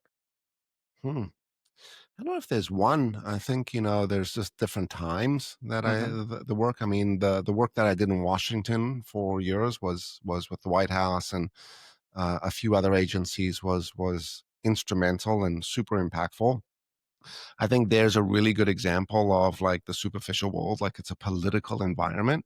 Yeah. Oh, So I just came from everyone, DC yesterday. Oh, just so yeah. so everyone is like they say the right thing to the right person in the right way, and no one really gets that feedback. And Right. the joke we make about government is, what do you do about with a bad performer? You promote them into a leader. And Yeah. this is why culture is so difficult in some of these agencies. So I did a lot of work there for years and years and years and years. But I think some of the more inspirational or impactful coaching relationships that I've had are the entrepreneurs. And I've worked with these individuals years and years and years ago, and I would define myself as friends with them today, and they will still call me today and be like, "Hey, can I ask your advice, or can I run something by you, or can I just pick your brain on something?" And it's for me, it's an testament or an acknowledgement to the impact that we've made in someone's life, right? Like as you said, people will remember you for how you made them feel, not for what you did for them. Yeah. Yeah. And and this is what it's about. This is the true definition of the work. And what I might also say is that I've been very, very, very fortunate with the team that I have. My team are my mentors and my coaches. Like my facilitators are I shouldn't say mine, the facilitators that are part of Witz have been, I look at them as like, this is like my PhD for life. I get to ask these people questions, and they'll often look at me as like the main guy. And there's been a few of them along the way which have been instrumental in my own growth and my own sort of advancement. I started applying some of your teachings and it was like Hmm. magic. Really. And but one of the things that I was helping a very close family member in dealing with a very intense emotional personal issue was that when you're trying to get someone from the angry child or withdrawn to the adult state and you want to come at them kind of as critical parent and you're asking these questions to get them back to their frontal lobe, why is why questions poison? Like, why do you never, ever, ever, ever ask a why question and go to other types of questions. Can you help elucidate that? Because that's a really important one, I think. Yeah. So the premise of a why question is to figure out root cause. And a lot of us as problem solvers want to instantly beeline to that, right? Like, why did this happen? Right. And how do we fix it?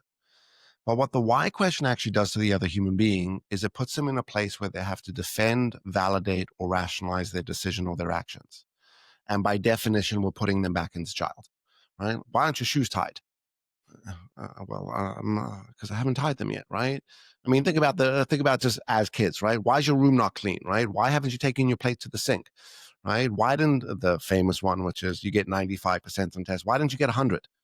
Now, the individual doesn't go, oh, dearest parent, let me share with you the reasons I haven't cleaned up my room or whatnot. So by that, let's advance it to sort of what we see in business. You know, why do we end up with the results the way we did?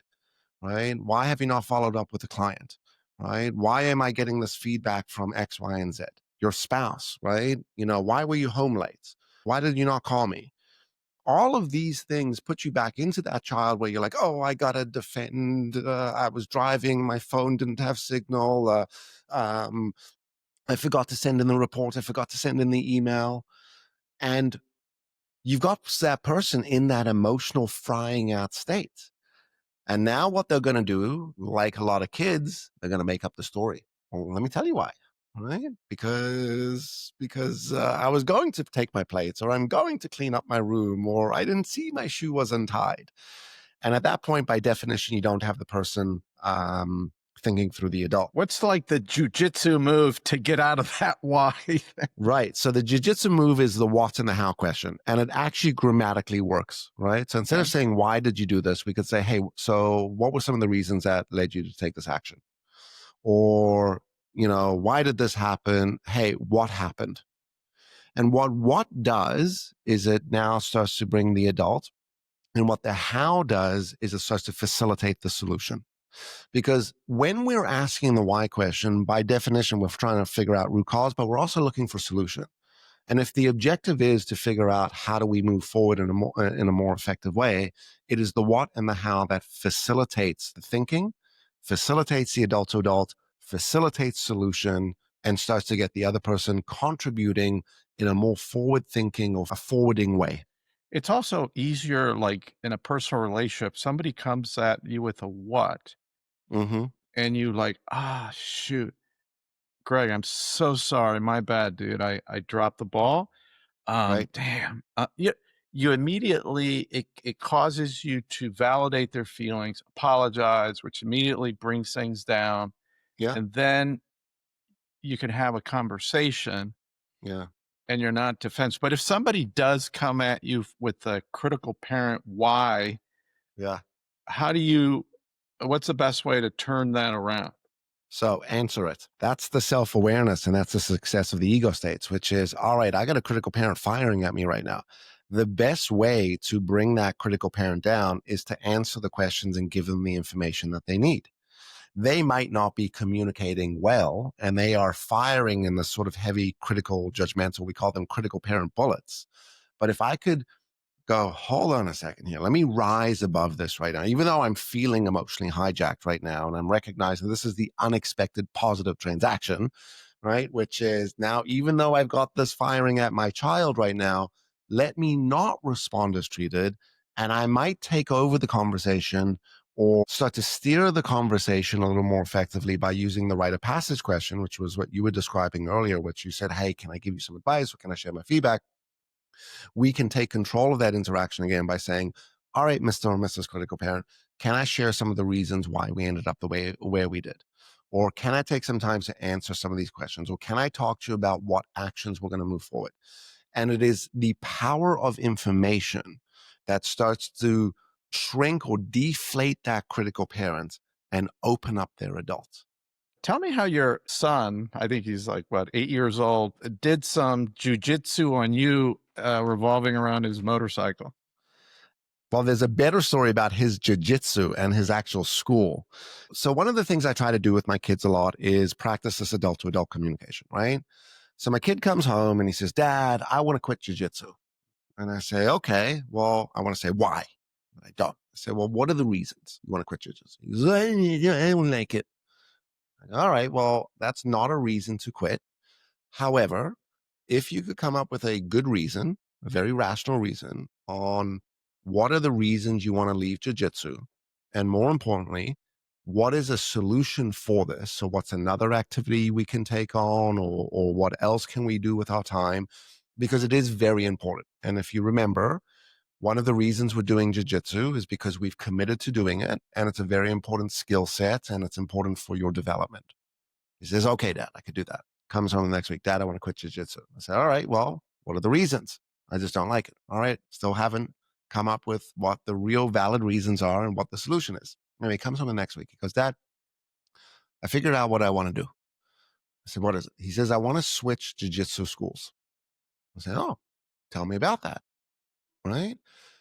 What are the reasons? He says, well, in the current one that I'm in, the kids that are in my class are like 3 times my size. So when we're sparring, right? And there's this one kid coincidentally named Charlie, who we're good friends with the family. He says, Charlie's like, he's 12 years old. He's like a solid, like 120 pounds. My son's like 40 pounds wet, right? He says, Charlie sits on me. There is nothing I can do. All right. There's no sparring. There's no technique. He's just the physical stature of these other kids are just way bigger than me.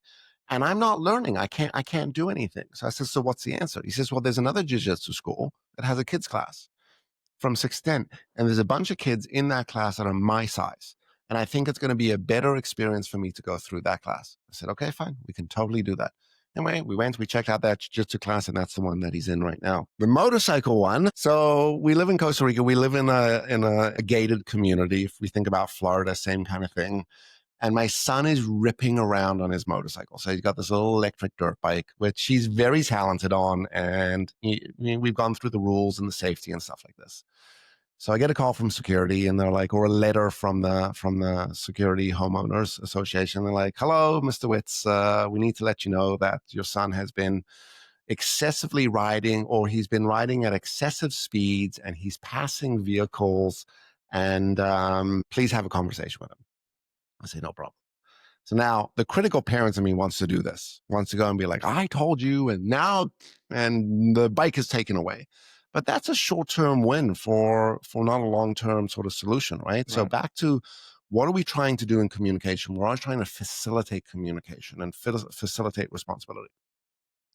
So I say to him, I say, hey, Rangers, I say, listen, we just got a letter from security saying that you're riding at excessive speeds. And I then say, then you're ripping past cars. He's like, Dad, I'm not ripping past cars. I said, well, look, here's the letter, bud. Like, I'm reading. He says, no. I've passed a few golf carts, but I haven't passed any cars. And I'm like, okay. And he's like, but Dad, you pass golf carts all the time when you drive. I'm like, okay. And I'm like, all right. And it instantly comes to me, which is if I hammer down on the critical parent, this isn't going to make a change in his behavior. So I say to him, I say, listen, do you know about demerit points? Like when we ride, we have riding licenses or we have a driver's license. And if we do bad things on the road, we get demerit points. And if we're not careful, our license gets suspended. And then we have a 30-day cooling off period. He says, oh, I didn't know that. I said, well, security has now revoked your riding license for 30 days. He's like, oh, no. And I said, and what you're going to have to do, because I know the president of the HOA and his son's ride as well, you're going to have to do a riding test in 30 days. Anyway, he took it like a champion. He took his sort of, not a grounding, but took this like really seriously. He's like, okay, I'm not allowed to ride for 30 days. And I'm going to get ready for my road test, my riding test. And we got the president's son to come and do a riding test with him, get on the bike, ride around, accelerate, show me your braking, et cetera, et cetera. What are the rules of the road? What happens when you're behind a golf cart? What happens when you're behind a car? Anyway, in quotations, he aced the test. And he came back and he was so proud. And he's like, you know, Dad, look, I passed my test, got a little piece of paper saying passed, right? Graduated. And ever since then, he has been super, super, super responsible on the bike. And through that, we've taken him to a couple different riding tracks and stuff like that. But I thought about it a lot, which is, you know, it's so easy for us to fall into that critical parent mode, Yeah. right? And it's so easy for us, specifically as leaders, managers, parents, spouses. And the real work and the success in all of this is that regulation. It's not that we shouldn't have that strong assertiveness side or that critical parent. We've got to be able to temper it, and we got to be able to filter it for the right result. And this all comes back down to the objective. So this is what we taught in communication, right? Which is, what's Right. the objective? My objective is my son is going to make the right decisions when riding the motorcycle. If I hammer on him too quickly, right, when I'm around, he'll ride properly. It's when I'm not around. And that was the exercise and what That's we yeah. communicated. Yeah, That's the problem. But can anyone truly develop emotional intelligence, or some people just stuck being emotionally clueless? And also, hmm, I want to talk about this, which I've done, which is great.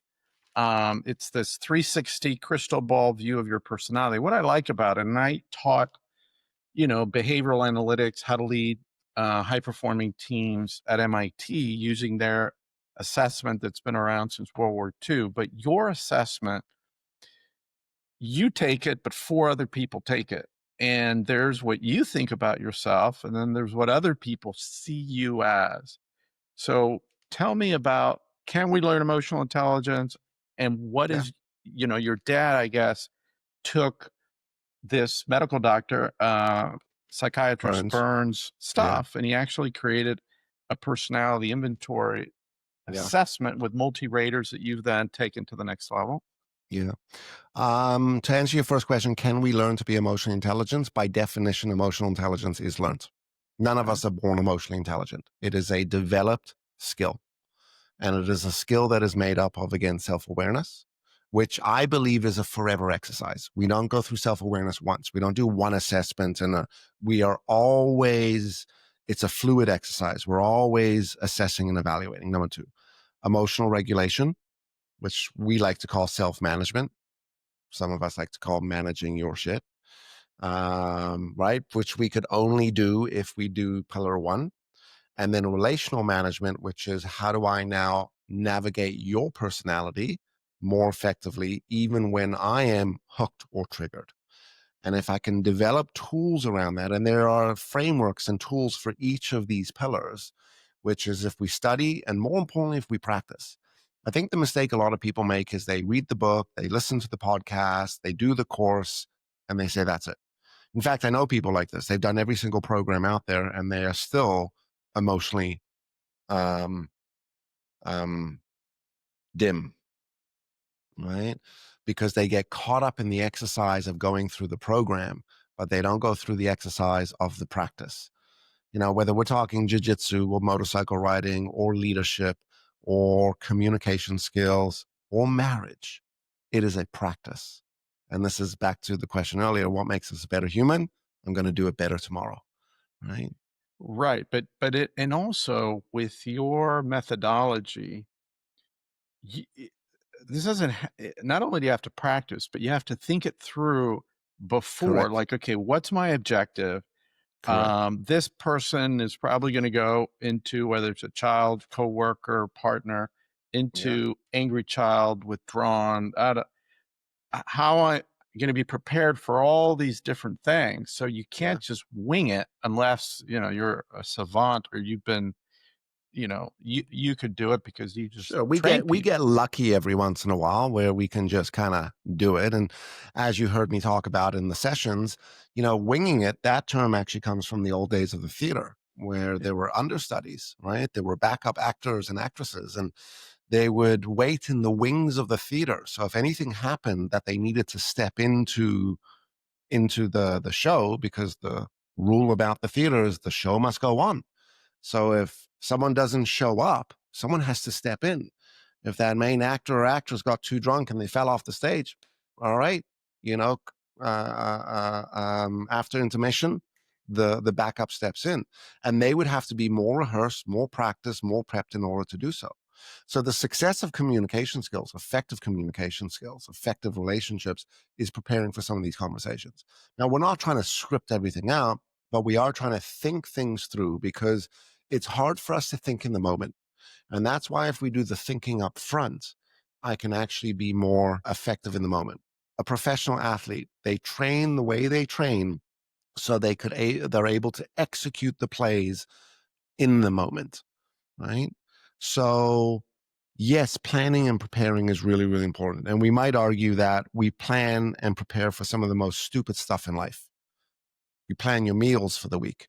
You plan your excursions on a trip, right? You plan where you're going to go for dinner, what restaurants and what time. But what we don't plan is to go have a very important conversation with our spouse.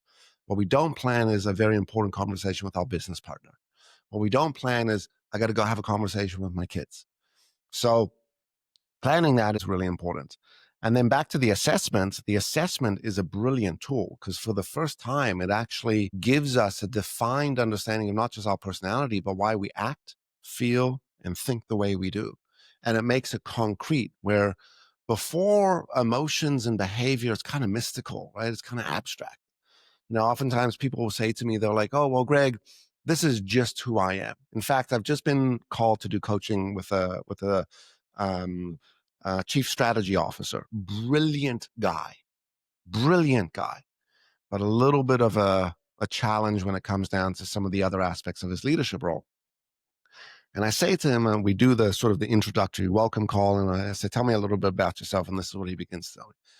I'm a super creative type of person, and I see things, and I'm visionary, and I'm all of this stuff. And I'm listening to this guy, and I'm going, all right, I've looked at your profile. You're a raging critical parent, right? And yes, you're a super strong, spontaneous child, so the vision is there. But now what he's going to be able to recognize is while that creativity and that vision and that innovation comes from the one aspect, his communication from the leadership side starts to come from that critical parent. And that's what the assessment does. And it's a brilliant assessment. It's validated. It's been a tool that we have used with all of our clients. When I first met my wife, she went through the assessment as well, which I think that's smart. Super smart. If I remember her profile, I worked to my father at the time. I'm like, I'm looking at the angry child scores, Dad, and I'm not quite sure. And he's like, listen, Greg, you're an angry child. So if there's one person that knows how to deal with an angry child, it's you. But it also becomes a language with me and my wife, right? Like one of the things that I think has been very effective in our own communication is this is a language we use with each other. She'll say to me on a good day, she'll be like, listen, babe, I need you to dial the critical parent down. Like it's too much right now. And I go, you know what? I can do that because that's something I can do. But when she says to me, you're being so controlling or you're being so critical or you're sounding just like your father, this sends me to the moon. That's nothing. I can't do anything with that. But with the definition of ego states, I can. Can't wait to meet Leia. And she's a big time like CMO, right? Like she is. She's a very talented individual. Also comes from an entrepreneurial business too. Wow. Well, I want to get into this because you're in my happy place. Like I go to Costa Rica to relax. I go surfing. I love Guanacaste. I go with my son, my nephew. You had some experience in Costa Rica, but then you decide and certain things happen that caused you on a whim, split second to say, hey, I'm moving from Canada. I'm taking my wife, my kids, and I'm going to Costa Rica. So tell me how that happened and some of the insights that you and your family have gained from being in a place which is pura vida. Pura vida, happiest people in the world. Yeah, Costa Rica is a very special place. So it is 2021. We're in Canada. We're in the pandemic. The pandemic in Canada was severe, like the lockdown. I mean, 2.5 years almost. We're into it. I'm quite sort of against some of the lockdown decisions. I'm like, this is not normal. This is unhealthy. And neighbors calling the police on each other when you've got people over. And the thing for me was when I'm looking at my two kids slouched over at the dining room table at 4 and 6 years old on Zoom. And I'm going, this is abnormal. And then they opened up my son's class and we have to go drop off the kids. And I'm watching these teachers and administrators of the school come out in hazmat suits. I kid you not, like full hazmat suits, right? And I get it. It was a scary times back then. It was uncertain and all this stuff. But the one thing that's going on in me, I'm like, this is a damaging environment. Yeah. Picking kids, and they were literally spraying them down, like, and then like walking them in and masking these kids. And I'm just like, this is tough. So I looked at my wife and I said, look, first, we're also having a little bit of challenge in our own marriage because I think the stress of the environment, the Sure. pressure of the different sides, on what side you were, the family, her and I are sitting down, and we went to see a psychologist. And he's like, Greg, what do you think the answer is for your marriage? And I said, I think we need to leave Canada. And he said to me, he said, Greg, a vacation will not fix your problems. I said, I'm not talking about a vacation. I'm talking about changing our environment because I'm a And big was your believer. wife there also? Yeah, it's couples, me and her Yeah, with the okay. psychologist. Good family friend. He's been someone that we have always seen throughout our marriage. I saw him sort of, individually throughout the years, just like always as a tune-up. In fact, we recently saw him as a quick little sort of tune-up. And I said, I don't believe we have marital issues. I believe we have an environmental issue right now. And I believe our stresses and our challenges are being amplified. And if we change our environment, and we end up with the same issues, then we know there's deeper issues in the marriage. But if we change the environment and we're able to resolve them, then that's something to be said. So fast forward this conversation, we're trying to figure out where we're going to go. Original plan was to go to San Diego because there's a network out there for business. Can't figure that one out logistically and financially. And my wife says, let's go to Costa Rica because her and her family have been coming to Costa Rica forever. And I'm also moving the office down. I'm bringing the team members down. Like my EA is coming down. She's going to be the nanny. We're bringing the video guy. We're podcasting. I've got like a full load of training that's all virtual. So we're shipping all the equipment down. And I said, look, if you could find the house that we need, then let's do it. So she spun the computer around. She said, here's the house. I said, let's do it. We booked it. We fly out June. It's June 2021. It's a 2-month working vacation. And day one, I see my kids running barefoot, playing tag, jumping on each other. And I'm like, this is what kids should be doing. So worked a tremendous amount during those 2 months. There's a time zone difference. So we're also excursioning. It's an incredible experience. All the marital issues, by the way, didn't just disappear and go away, but resolved pretty quickly. And we both found ourselves sort of getting back up to how do we now start to be strong partners and support each other. So it's at the end of the 2 months, and my mother and her partner had come down to spend the last week with us. Right. And we had met a number of expats, young families that had moved to Costa Rica, or they're doing a sabbatical here. And we've decided we're going to extend. We're going to extend for 6 months. We're going to put our kids in school. It's going to be a great experience. Why not? I'll learn a little bit of Spanish. And the day before we're supposed to leave, my mother comes to me and she's like, listen, what are you doing? I'm like, what do you mean? She was like, you need to come home. I'm like, no, we're going to do 6 more months here. It's fine. She's like, listen, everything's opening up in September. I'm like, I don't think everything's opening up in September, by the way, separate conversation. She's like, you have a business, you have dogs, you have a nanny, you have a house, you have responsibilities. You need to come back. And I'm like, yeah, maybe you're right. So we pack up everything, we head to the airport the next day. We have a layover in Miami.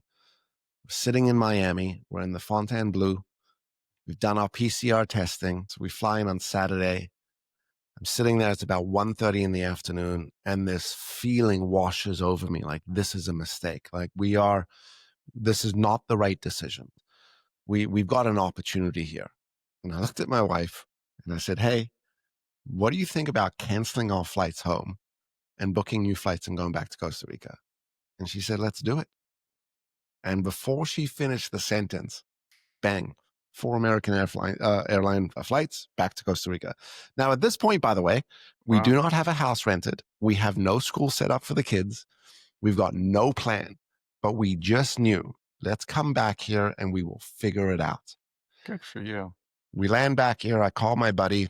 I'm like, hey, I need the lockbox code. He's like, what do you mean? I'm like, I'm standing in your driveway right now. I got 2 kids. It's hot. We've got luggage. We need to get in the house. He's like, you just left. I'm like, we're back. He's like, you're not. I'm like, no, we literally just flew back to Costa Rica. We're doing 6 months. I need you to find me a house to rent for 6 months because he's in real estate. And that's it. So we got the kids in school. found a house to rent for 6 months. And then during those 6 months, we decided to say, this is where we want to raise the kids for the next several years. Make this primary residence, raise the kids here, let them go to school here. And it's been one of the best decisions we've made as a family. And who knows what the future will bring. I mean, eventually the kids will probably come back to North America for like things like university or college. Maybe we'll sort of end up coming back to Florida, by the way, and moving there. But for now, we're raising the kids here. And then I'm just traveling back a lot. I mean, my travel schedule is pretty insane, but it's just the cost of being able to live in paradise. Yeah. And how has fatherhood, you have a boy and a girl, and how has that directly impacted your leadership style or just coaching philosophy of being a dad? Yeah.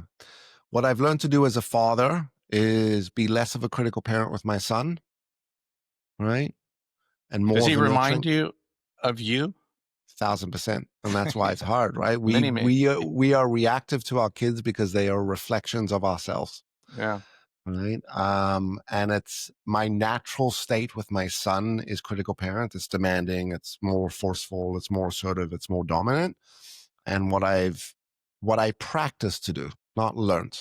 Learning is an ongoing exercise. What I practice to do is be less critical parent with him, which is conscious, and more nurturing parent with him. And what I've practiced with my daughter is being less nurturing parent with her and more critical parent. Right. And my wife's the opposite, by the way. My wife is a raging critical parent with the daughter and a super nurturing parent with the son, and she practices the balance. And it's not that we are one or the other, it is the balance between the two of the parental states. That's good. I know my wife and I, the kids, like they were the enemies and close the door and we're like in Fort Apache, it's us Right. against them. Right. But That's the whole divide and conquer, right? Strategy. yeah. But I wanted to get into your podcast and media experiences. Yes. So you have the Better Human podcast. I've listened to it. It's amazing. You've interviewed dozens and dozens of fascinating people. What guest or conversation surprised you the most and kind of changed your own perspective on something? Mm-hmm. So one of my favorites, and it was one of the more recent, is Victor Marx. I've always been a big fan of him. He is known to be the person that is the fastest human being to take a gun out of your hand. And he told a story about his childhood where, I mean, I would, for the audience, read his book and listen to him. It was so severe. And Wow. what took me back about that and was how someone can go through such trauma and such violence and negative and become such a saint and a human being and someone that contributes to this world in a better way. And what that story really told me is we do not have to become victim of our upbringing and our experience. We can actually we can change, we have choice. We can be a better human if we choose to do so. And he was one of the more recent episodes that I've recorded, but I've had some amazing individuals. One other that comes to mind, his name is Andrew. His last name's escaping me, but he taught me that whole concept of doing the program and listening to the podcasts and the courses is not enough. And he wrote a really great book which talks about how the danger in personal development is the exercise of going through personal development, but not the practice. And that's what we spoke a little bit about earlier. And that was a really, really sort of interesting take on it as well. But we've also had amazing people. I mean, the whole idea behind that is what do we do to be healthy and similar to R360, healthy in mind, healthy in spirit, healthy in finance. And it's been an honor. For me, that has been, the podcast has been my personal development, my learning.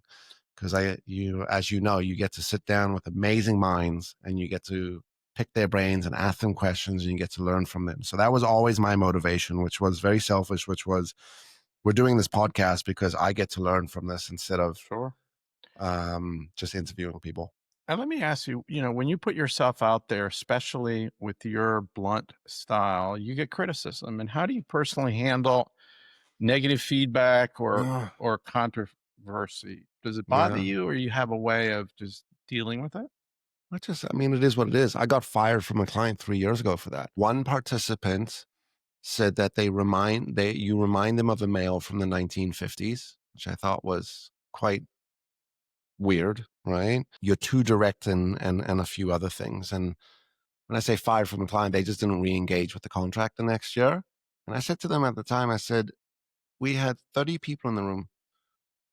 What about all the other? Oh, all the other feedback was amazing, but this one particular person was a little sensitive, and I took that to heart. I really did. I was truthfully, I was pissed off at it. But then I fell back to it, and I was like, that's okay. I'm not for everyone, and if I impacted 29 people positively and one didn't, and that was the cost of impacting 29 people positively, Right. I'm going to take the win, because I live by a rule, which is let's play to the 90%, not the 10%. And all of these things, Charlie, we got to remind ourselves of. It's not that we don't feel defeated at points. We gotta fall back to some of the things that we believe, and we got to remind. And that's what we were talking about earlier, the inner critic. I'm my own worst critic, like most of us are. But it's about, what do I do better next time? How do I get that 30th person? How do we win 100%?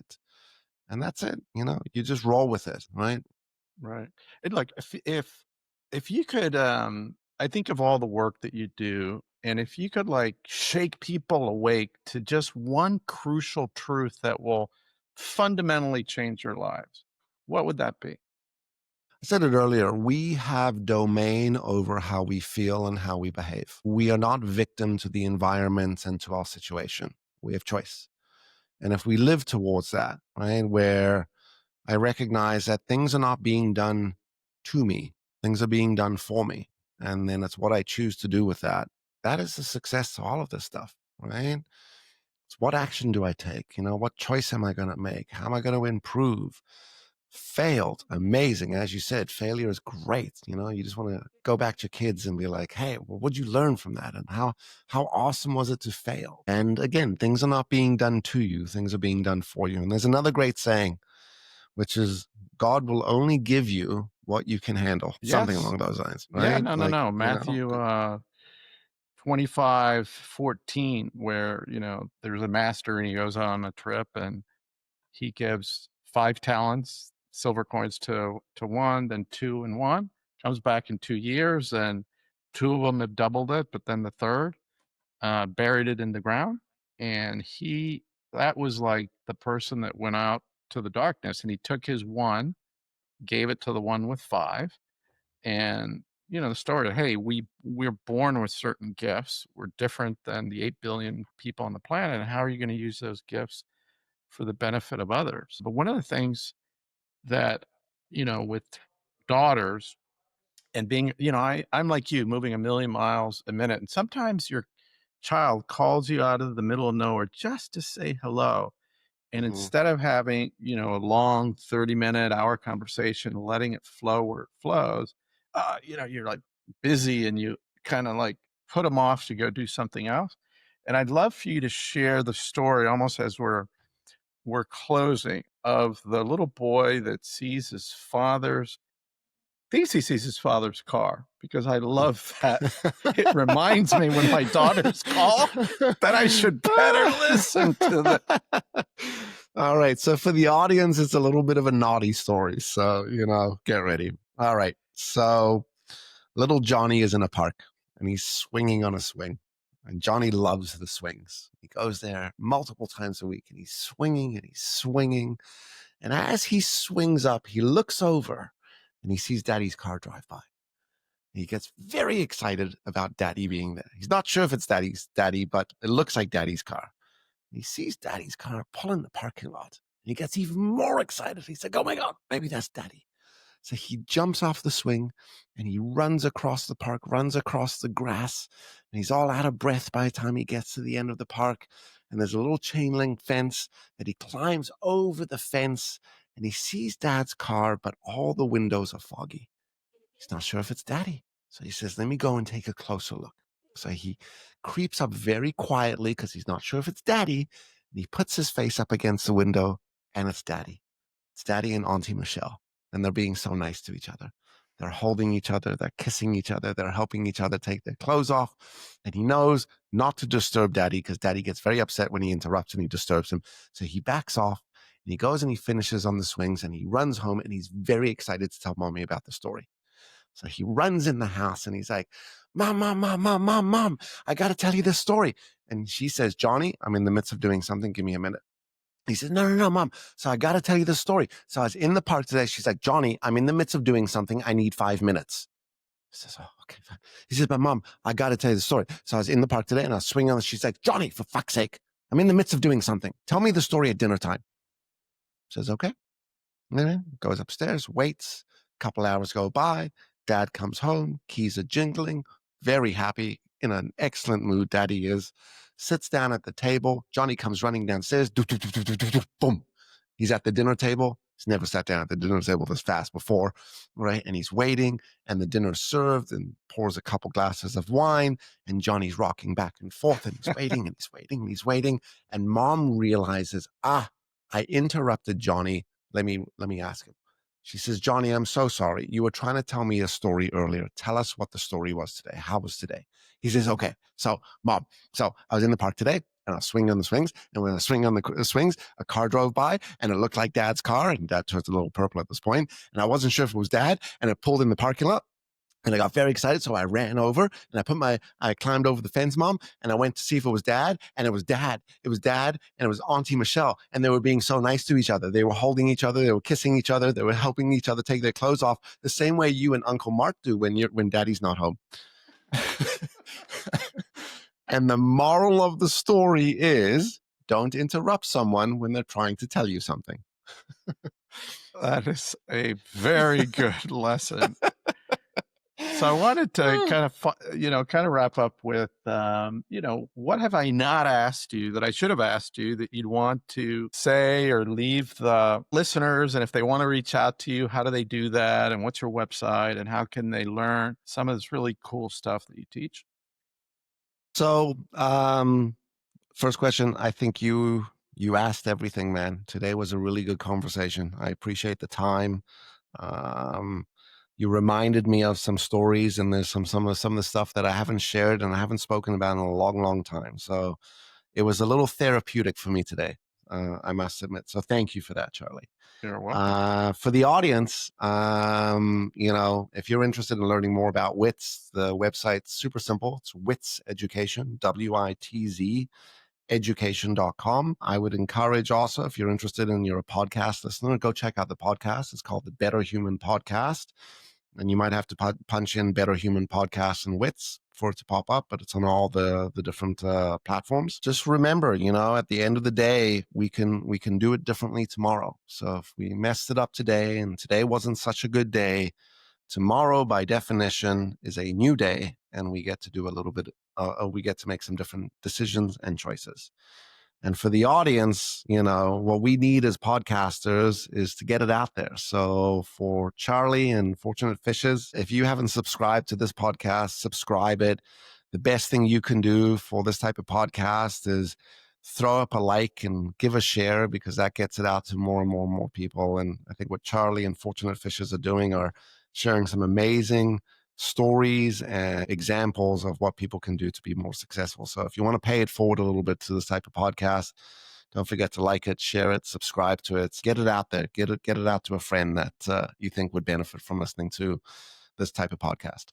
And being a better human is so important. And we're talking today about the eighth wonder of the world is compounding. And if you can grow 1% better every day by communicating better, having more self-awareness, having more empathy to those that you deal with, your children, your loved ones, your friends, you're going to be a better human and go very, very far. So I really appreciate that you and I have become fast friends, and I can't wait to think about all the different cool stuff. You and I are talking about an AI app that takes all of this, where it's like, oh, I'm going into this really tough conversation and I think this, that, and I want this to be the objective. And can you help me figure out the questions? And it just really helps you, and you could just talk to it. It will make the world so much better, and all our interactions that much better. So thank you again, Greg, for giving me the time. Much appreciated. Thank you, Charlie.